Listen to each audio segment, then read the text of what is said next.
ဒီနေ့မှာဂျာနေဆိုတဲ့ကြပြလေးတစ်ပုဒ်ရွတ်ဆိုကြပါလေဂျာနေဟိုဘက်ကန်းနဲ့ဒီဘက်ကန်းကြားမြစ်တစ်စင်းရှိတယ်ဒါအရှိတရားပဲမိဘနဲ့သားသမီးကြားမှာမေတ္တာတရားရှိတယ်ဒါအတိတရားပဲဒုက္ခနဲ့ဒုက္ခကြားအဘိဓမ္မာရှိတယ်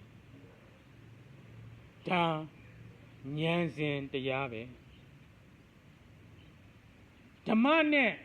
အဓမ္မကြားဂျာနေဆိုတာအရှိတရားလည်းမဟုတ်အတိတရားလည်းမဟုတ်ဉာဏ်စဉ်တရားလည်းမဟုတ်အစိတ်တောက်တွေမျိုးပွားဖို့အာဓမ္မကိုခုထိုင်ထားတဲ့